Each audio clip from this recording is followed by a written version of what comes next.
जय शिव शंभू।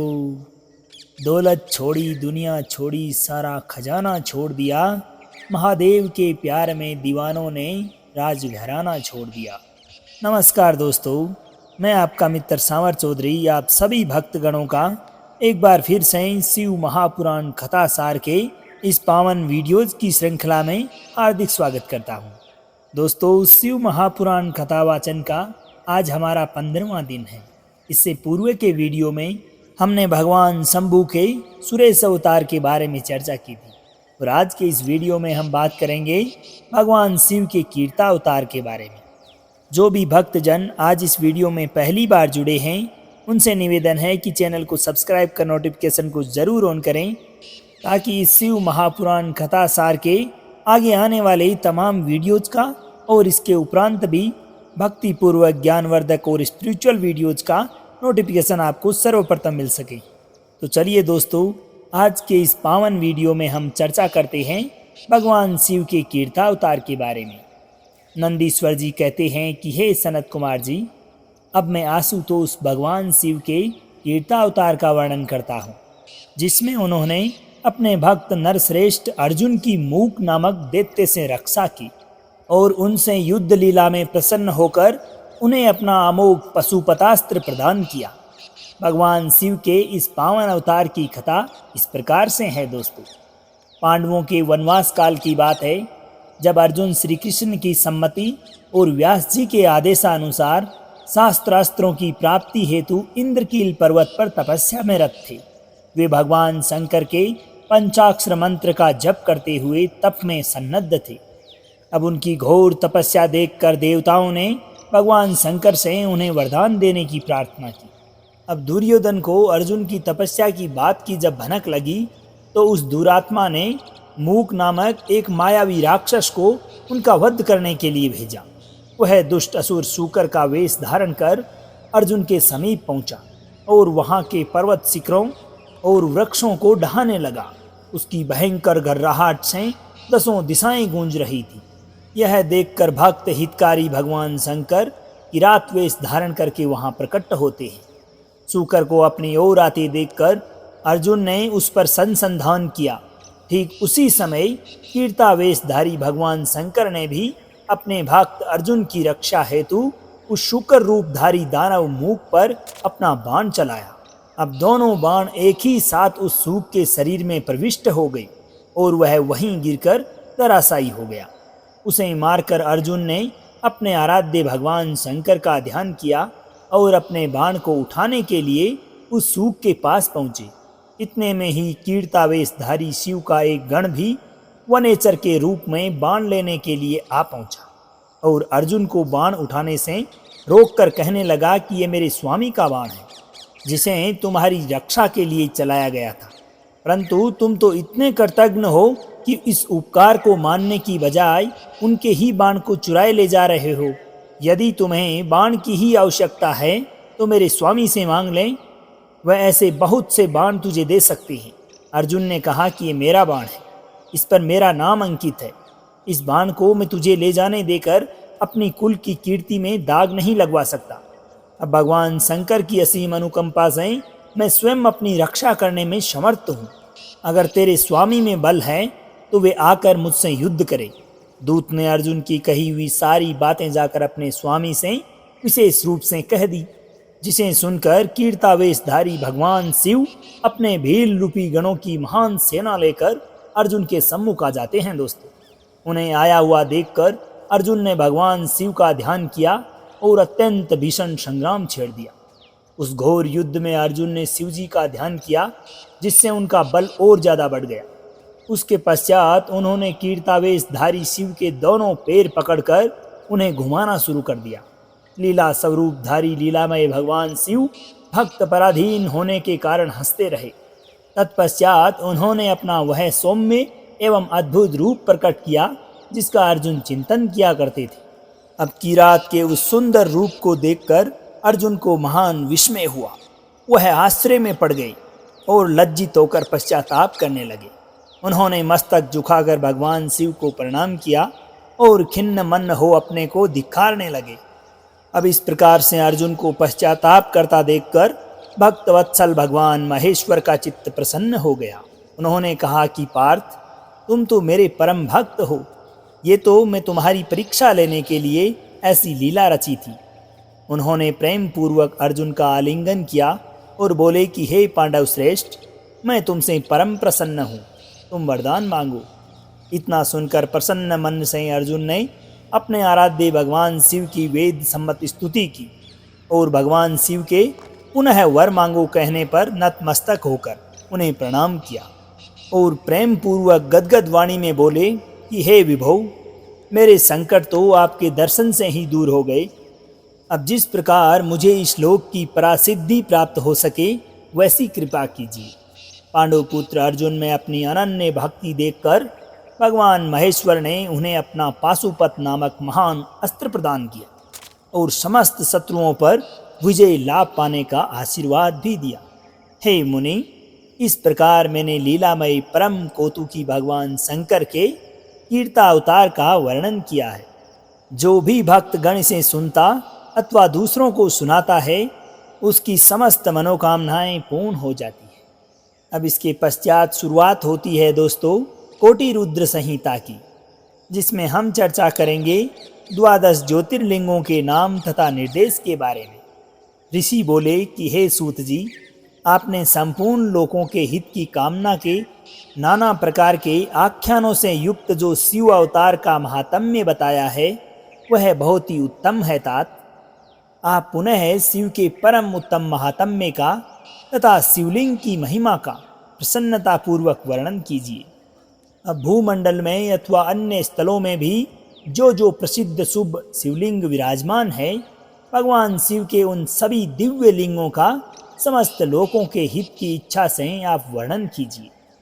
सूत जी ने कहा कि महर्षियों, संपूर्ण तीर्थ लिंगमय है, सब कुछ लिंग में ही प्रतिष्ठित है। उन शिवलिंगों की कोई गणना नहीं है, तथापि मैं उनका किंचित वर्णन करता हूँ। संसार में कोई भी वस्तु शिव के स्वरूप से भिन्न नहीं है।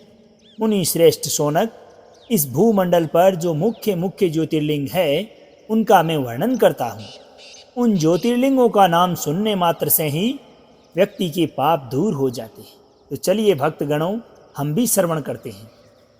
सौराष्ट्र में सोमनाथ, श्रीशैल पर मल्लिकार्जुन, उज्जैनी में महाकाल, ओंकार तीर्थ में परमेश्वर, हिमालय के शिखर पर केदार, डाकिनी क्षेत्र में भीमशंकर, वाराणसी में विश्वनाथ, गोदावरी के तट पर त्र्यंबकम, चिता भूमि में वेद्यनाथ, दारुकावन में नागेश, सेतुबंध में रामेश्वर तथा शिवालय में घुस्मेश्वर का स्मरण करें। जो प्रतिदिन प्रातः उठकर इन 12 नामों का पाठ करता है उसके सभी प्रकार के पाप छूट जाते हैं दोस्तों, और उसे संपूर्ण सिद्धियों का फल भी प्राप्त हो जाता है। सौराष्ट्रे सोमनाथम च श्रीशैले मल्लिकार्जुनम, उज्जिन्यां महाकालमोंकारे परमेश्वरं, केदारं हिमवृत्तपष्ठे डाकिन्यां भीमशंकरं, वाराणस्यां च विश्ववेशं त्र्यंबकं गोतीमतटे, वेदनाथं चिताभूमौ नागेशं दारुकावने, सेतुबन्धे च रामेशं, घुस्मेशं तु शिवालये। 12 नामानि प्रातरुत्थाय य पठेत्, सर्वपापैर्विनिर्मुक्तः सर्वसिद्धिफलं लभेत्। इन लिंगों पर चढ़ाया गया प्रसाद सर्वथा ग्रहण करने योग्य होता है दोस्तों। उसे श्रद्धा के विशेष यत्न पूर्वक ग्रहण करना चाहिए। ऐसा करने वाले के समस्त पाप उसी क्षण में नष्ट हो जाते हैं। हे मुनीश्वरों, मलेच्छ, अत्यंज अथवा नपुंसक कोई भी हो, वह ज्योतिर्लिंग के दर्शन के प्रभाव से द्विज कुल में जन्म लेकर मुक्त हो जाता है। इसलिए ज्योतिर्लिंग का दर्शन अवश्य करना चाहिए। इस प्रकार से संक्षेप में इन ज्योतिर्लिंगों के दर्शन के फल का वर्णन किया गया। अब इसके अनंतर इनके उपलिंगों का वर्णन भी यहाँ विस्तार पूर्वक प्रस्तुत किया गया है दोस्तों। आगे आता है काशी आदि के विभिन्न लिंगों का वर्णन। सूत जी कहते हैं कि गंगा तट पर परम प्रसिद्ध काशी नगर स्थित है, जो सबको मुक्ति प्रदान करने वाला है। उसे लिंगमय ही जानना चाहिए। वह सदाशिव की निवास स्थली मानी जाती है। इतना कहकर सूत जी ने काशी के अभिमुक्त कृतिवासेश्वर, तिल भांडेश्वर, दशाश्वर मेधेश्वर इत्यादि और गंगा सागर आदि के संगमेश्वर, भूतेश्वर, नारीश्वर, वटुकेश्वर, पूरेश्वर, सिद्धनाथेश्वर, दूरेश्वर, श्रृंगेश्वर, वेद्यनाथ, जपेश्वर, गोपेश्वर, रंगेश्वर, वामेश्वर, नागेश, कामेश, विमलेश्वर, प्रयाग के ब्रह्मेश्वर, सोमेश्वर, भारद्वाजेश्वर, शूलटंगेश्वर, माधवेश तथा अयोध्या के नागेश आदि अनेक प्रसिद्ध शिवलिंगों का वर्णन किया। तो दोस्तों, इस प्रकार से ये था काशी आदि के विभिन्न लिंगों का वर्णन। इसके पश्चात आता है अत्रीश्वर का प्राकट्य एवं मंदाकिनी गंगा का आविर्भाव। अब आगे सूत जी बोले कि ब्रह्मपुरी के समीप चित्रकूट नामक पर्वत पर मत्तगजेंद्र नामक लिंग है। उसी के पूर्व में कटीश्वर नामक लिंग है। गोदावरी नदी के पश्चिम की ओर पशुपति नामक लिंग है और दक्षिण दिशा में एक अत्रीश्वर नामक लिंग है, जिसके रूप में साक्षात शिवजी ने अपने अंश से स्वयं प्रकट होकर समस्त प्राणियों को जीवन दान दिया था। सूत जी आगे कहते हैं कि हे शिष्ट ऋषियों, चित्रकूट के समीप दक्षिण दिशा में कामद नामक एक विशाल वन है। वहाँ ब्रह्मा के पुत्र महर्षि अत्रि अपनी पत्नी अनुसुया के साथ अति कठिन तप में रत थे। मुनिवर अत्रि स्वयं आसन्न पर स्थित हो समाधि में लीन हो गए तथा आत्मा में स्थित निर्विकार शिव स्वरूप परम ज्योति का ध्यान करने लगे। पतिव्रता अनुसुया प्रसन्नता के साथ निरंतर उन मुनि श्रेष्ठ की सेवा करने लगी। वे सुंदर पार्थिव शिवलिंग बनाकर मंत्र के द्वारा विधिवत मानस उपचारों से पूजन करती रही और बारंबार शंकर जी की सेवा कर भक्ति से उनकी स्तुति करती थी।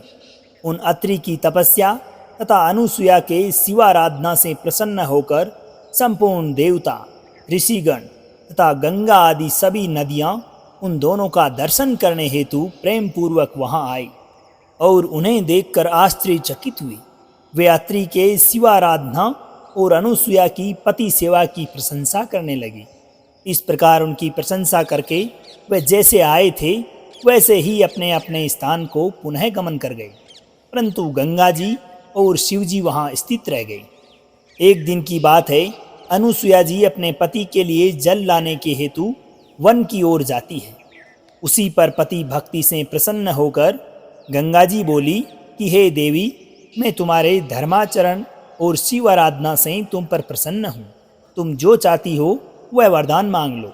तब अनुसुया जी ने कहा कि यदि आप प्रसन्न हैं और मुझ पर आपकी कृपा है तो हे देवी, इस तपोवन में आप स्थिर होकर निवास करें। गंगा जी बोली कि हे अनुसुए, यदि तुम भगवान शंकर के अर्चन और अपने स्वामी की वर्ष भर की सेवा का फल मुझे प्रदान करो तो मैं देवताओं के उपकार के लिए यहाँ स्थित रहूँगी। एक पतिव्रता स्त्री को देखकर मेरा पाप नष्ट हो जाता है और मैं विशेष रूप से शुद्ध हो जाती हूँ। पतिव्रता स्त्री पार्वती के तुल्य है। ऐसे वचन सुनकर अनुसुया ने वर्ष भर का सारा पुण्य गंगा को दे दिया। अब अनुसुया के इस महान पतिव्रत क्रम को देखकर महादेव अति प्रसन्न हो गए और उसी क्षण पार्थिव लिंग से प्रकट होकर वे सदाशिव अत्रीश्वर नाम से प्रसिद्ध हुए और गंगा जी भी अपनी माया से वहाँ स्थित हो गई, जो मंदाकिनी नाम से प्रसिद्ध हुई। दोस्तों, इस प्रकार से ये था अत्रीश्वर का प्राकट्य एवं मंदाकिनी गंगा के आविर्भाव का प्रसंग। आज के इस वीडियो में हम यहीं तक चर्चा करेंगे। अगले वीडियो में हम बात करेंगे नर्मदा के तट पर नंदिकेश्वर के प्रादुर्भाव का प्रसंग के बारे में। उम्मीद है कि आपको वीडियो पसंद आई होगी। अगर वीडियोज़ की ये सीरीज़ आपको पसंद आ रही है तो इसे अपने सगे संबंधियों, दोस्तों तथा रिश्तेदारों के साथ साथ अपनी माताओं बहनों के साथ में भी ज़रूर शेयर करें, ताकि उन्हें भी इस महाशिव पुराण कथासार सुनने का लाभ प्राप्त हो सके। तो दोस्तों, अब आज्ञा दीजिए आपके मित्र सांवर चौधरी को। मिलते हैं अगले वीडियो में। जब तक के लिए खुश रहिए, मुस्कुराते रहिए, जीवन में आगे बढ़ते रहिए और प्रेम से बोलिए श्री राधे राधे।